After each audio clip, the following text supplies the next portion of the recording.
जिस सच को सबने नजरअंदाज किया, वही एक दिन सबके सामने बम बनकर फट पड़ा। और उस दिन सिर्फ रिश्ते नहीं टूटे, भरोसे भी चकनाचूर हो गए। अगर तुम लोगों ने जरा सा भी सोचा होता, तो आज नीलम हमारे बीच होती, जिंदा होती। आयुष की यह बात सुनकर पूरे घर में सन्नाटा छा गया। उसकी आंखों में आंसू थे, लेकिन उनमें गुस्से की आग भी झलक रही थी। उसकी नजरें किरण पर थीं, उस औरत पर जिससे कभी उसने बड़ी इज्जत से बात की थी। आप सभी जिम्मेदार हैं नीलम मामी की मौत के लिए। आयुष की आवाज कड़क रही थी। लक्ष्मी, जो कोने में चुपचाप खड़ी थी, उसका चेहरा पीला पड़ चुका था। किरण और मलिष्का के चेहरों से रंग उड़ चुका था। ऐसा लग रहा था जैसे किसी ने उनके पैरों के नीचे से जमीन खींच ली हो। लक्ष्मी पर एक बार फिर आरोप लगा दिया गया था, इस बार बहुत बड़ा। उसे घर से निकाल दिया गया, बिना कुछ सुने। पुलिस भी घर पर आई, लेकिन तब तक लक्ष्मी कहीं छिप चुकी थी। वो जानती थी, अगर अब वो सामने आई तो सब कुछ उसके खिलाफ हो जाएगा। लेकिन उसी रात कुछ ऐसा हुआ जिसने पूरी कहानी पलट दी। लक्ष्मी की पुरानी मासी, अंचल, जिसे सब प्यार से अंचल मासी कहते थे, अचानक शहर आ गई। उन्हें कुछ शक था और उन्होंने अपनी एक दोस्त को बुलाया, एक जासूस जो हर बात छुपकर सुन सकती थी। उस रात किरण और मलिष्का एक कमरे में अकेले बात कर रही थी, और उन्होंने जो बातें की वो सुन ली गई और रिकॉर्ड भी हो गई। अरे वो नीलम का क्या था, उसी की वजह से हमें रोज शक होता था। अच्छा हुआ जो वो अब नहीं रही, किरण ने हंसते हुए कहा था। और सबको लग रहा है कि ये सब लक्ष्मी ने किया। मलिष्का भी हंसी।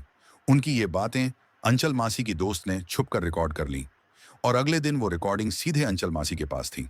अंचल मासी ने ये सब पहले आयुष को दिखाया। तू ही अब इसे सबके सामने ला सकता है, मासी ने कहा। आयुष का दिल दहल गया।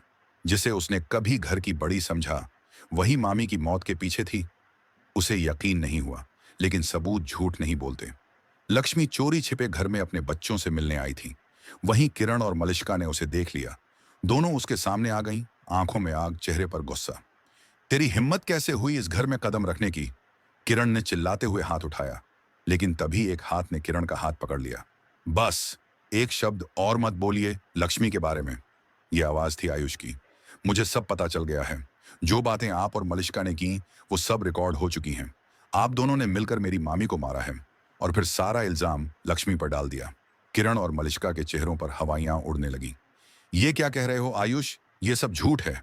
मलिष्का ने बहाने बनाने की कोशिश की। झूठ? तो ये रिकॉर्डिंग क्या है? आयुष ने मोबाइल निकाला और सबके सामने प्ले कर दी। कमरे में सन्नाटा छा गया। अब आप चाहें जितनी सफाई दें, पुलिस सब जान चुकी है। और हाँ, आपके खिलाफ वीडियो सबूत भी है। उसी वक्त दरवाजा खटखटाया गया। पुलिस आ चुकी थी। किरण और मलिष्का, आप दोनों को नीलम की संदिग्ध मौत में पूछताछ के लिए हिरासत में लिया जाता है। अब किसी के पास कोई रास्ता नहीं बचा था। मलिष्का ने रोते हुए आरशी की ओर देखा, जो पीछे चुपचाप खड़ा था। आरशी, मैं प्रेग्नेंट हूं। तुम्हारी मां ने मुझसे वादा लिया था कि तुम मेरी देखभाल करोगे। राशि की आंखों में आंसू थे, लेकिन चेहरे पर गुस्सा। हाँ, मम्मी ने मुझसे कहा था, लेकिन उन्होंने ये नहीं कहा था कि मैं एक कातिल की देखभाल करूं। और फिर उसने कुछ ऐसा किया जो कभी कोई सोच भी नहीं सकता था। क्या आप जानना चाहते हैं आगे क्या होगा? क्या आरशे अब लक्ष्मी के साथ फिर से रिश्ता जोड़ पाएगा? क्या सीजन 2 में सच्चाई और रिश्तों की नई परतें खुलेंगी? अगला भाग पढ़ना मत भूलिए। और अगर आप ऐसी कहानियों के दीवाने हैं, तो जरूर बताइए कि आप क्या देखना चाहते हैं आगे। आयुष की सच्चाई सामने लाने के बाद पूरे ओबेरॉय हाउस में बवाल मच गया था। किरण और मलिष्का की असलियत जब उजागर हुई, तो हर कोई चौंक गया, खासकर अर्शी, जिसके लिए मलिष्का सिर्फ एक साथी नहीं, मां की आखिरी इच्छा का सम्मान भी थी। नीलम के देहांत के बाद सभी उसे गलती से लक्ष्मी की वजह मान बैठे थे। लेकिन जब असलियत सामने आई कि लक्ष्मी निर्दोष थी और असली अपराधी घर के अंदर ही थे, तो सबका सिर शर्म से झुक गया। हमने एक मासूम को झूठा समझा, ये शब्द शालू के पापा की जुबान से निकले।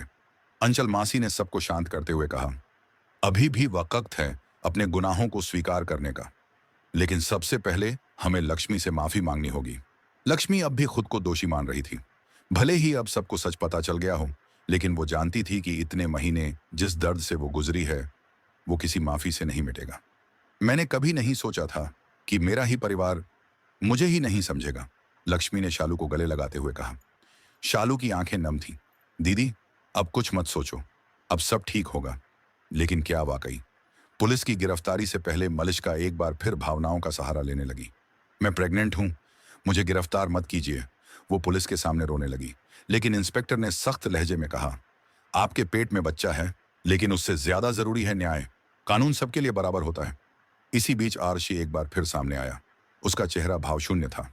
मलिष्का, उसने शांत स्वर में कहा, मैंने मां से वादा किया था कि तुम्हारा ख्याल रखूंगा, लेकिन उन्होंने ये नहीं कहा था कि सच को छुपाऊं। अर्शी प्लीज, मैं सिर्फ तुम्हारे लिए सब कर रही थी। नहीं मलिष्का, आरशी की आवाज अब सख्त हो चुकी थी। तुमने सिर्फ अपने लिए सब किया और मेरी मां की मौत के लिए जिम्मेदार हो।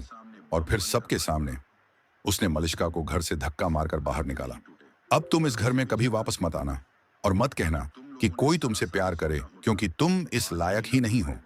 किरण को यकीन था कि अब भी वो बच सकती है। मैंने किसी को नहीं मारा, सब झूठ है, ये लक्ष्मी की चाल है। लेकिन तभी अंचल मासी की दोस्त सामने आई, जिसके पास पूरी रिकॉर्डिंग थी। ये रही आपकी आवाज की रिकॉर्डिंग और ये रही वीडियो।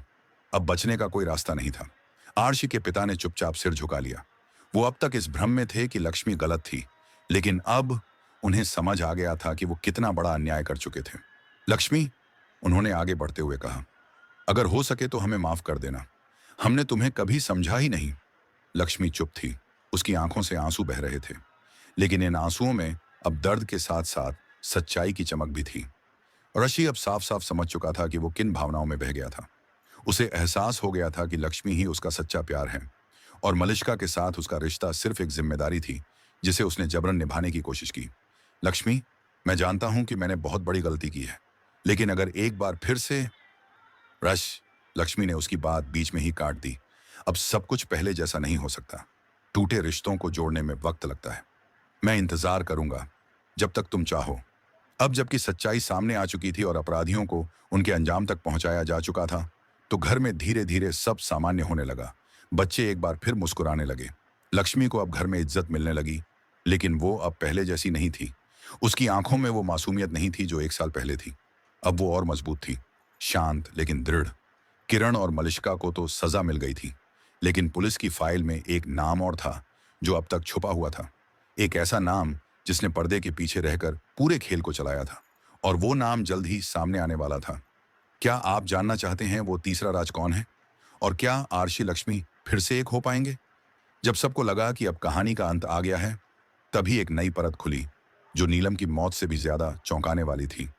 पुलिस स्टेशन में इंस्पेक्टर ने अंचल मासी से पूछा, मैडम, आपने कहा था कि इस केस में एक तीसरा नाम भी है, लेकिन आपने अब तक हमें वो नाम क्यों नहीं बताया?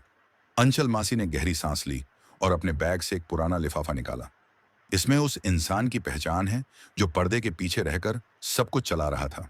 किरण और मलिष्का सिर्फ मोहरे थे, असली खिलाड़ी कोई और था। कौन? इंस्पेक्टर की आवाज खड़ी हो गई। अंचल मासी ने लिफाफा खोला और एक तस्वीर बाहर निकाली, और सब चौंक गए। विक्रम, जो हमेशा शांत, धार्मिक और सज्जन व्यक्ति की तरह दिखता था, असल में वर्षों से इस घर की जायदाद पर नजर गड़ाए बैठा था। नीलम ने जब कुछ जमीन और प्रॉपर्टी के फैसले खुद लेने शुरू किए, तब से विक्रम को खतरा महसूस होने लगा था। उसे डर था कि नीलम अगर सारी संपत्ति आश्य और लक्ष्मी के नाम कर देगी, तो उसका हिस्सा कहीं ना रह जाए। इसीलिए उसने मलिष्का और किरण को धीरे धीरे अपने खेल में शामिल किया। तुम दोनों अगर मेरा साथ दो, तो तुम्हें भी वो सब मिलेगा जो तुम चाहती हो, विक्रम ने मलिष्का से कहा था एक कॉल पर। कॉल रिकॉर्डिंग अब पुलिस के पास थी। हम सिर्फ लक्ष्मी को हटाना चाहते थे। किरण की आवाज भी उस कॉल में थी। जब आर्श और आयुष को यह सब बताया गया, तो उन्हें विश्वास नहीं हुआ। विक्रम चाचा, ये कैसे हो सकता है? आयुष का चेहरा सफेद पड़ गया। वो तो हमें हर पूजा में सबसे आगे दिखते थे, हमें आशीर्वाद देते थे, अंचल मासी ने जवाब दिया। कुछ लोग चेहरे पर मास्क पहनकर जीते हैं और हमें आखिरी वक्त तक पता भी नहीं चलता। अब पुलिस ने एक प्लान बनाया। उन्होंने विक्रम को फंसाने के लिए एक नकली चिट्ठी भेजी, जिसमें लिखा था कि उसके पुराने प्लान के बारे में किसी को पता चल गया है, और अगर वो नहीं आया तो सबूत मीडिया में लीक कर दिए जाएंगे। विक्रम उस रात एक सुनसान जगह पर पहुंचा, और वहीं पुलिस ने उसे रंगे हाथ पकड़ लिया। आपके खिलाफ सबूत हमारे पास हैं, कॉल रिकॉर्डिंग, पैसों के ट्रांसफर की डिटेल्स और आपकी मुलाकातें किरण और मलिष्का से, इंस्पेक्टर ने कहा। विक्रम चुप रहा, लेकिन उसका चेहरा सब कुछ कह रहा था। अब केस अदालत तक पहुंच चुका था। नीलम की मौत के आरोप में 3 नाम शामिल हो चुके थे, विक्रम, किरण और मलिष्का। इस बीच आराशी और लक्ष्मी के बीच एक अजीब सी दूरी आ गई थी। भले ही आरशी ने सच्चाई को स्वीकार कर लिया था, लेकिन लक्ष्मी अब पहले जैसी नर्म नहीं रही थी। मैं चाहती हूं कुछ समय अकेले रहूं, ताकि खुद को समझ सकूं, लक्ष्मी ने कहा। अर्शी ने सिर हिलाया। जैसा तुम चाहो, लेकिन मैं यहीं रहूंगा जब भी तुम्हें जरूरत हो। कुछ दिन बाद एक और चौंकाने वाली बात सामने आई। अस्पताल से एक कॉल आया। क्या आप आशी ओबेरॉय बोल रहे हैं? जी। हमें अफसोस है, लेकिन हमें शक है कि मलिष्का के गर्भवती होने की बात झूठ थी। रिपोर्ट में कोई प्रेगनेंसी नहीं दिखी। क्या? उसने झूठ कहा? जी हाँ, और शायद इस झूठ का मकसद सिर्फ आपकी सहानुभूति पाना था। अब पूरी तस्वीर और साफ हो चुकी थी। मलिष्का सिर्फ एक चाल थी, एक मोहरा जो विक्रम के इशारे पर चल रही थी। अब मैं सिर्फ एक इंसान का भरोसा दोबारा जीतना चाहता हूँ, लक्ष्मी का। इस बीच लक्ष्मी ने एक बड़ा फैसला किया। मैं अब सिर्फ बहू नहीं, एक इंसान के तौर पर जीना चाहती हूँ, अपने आत्मसम्मान के साथ।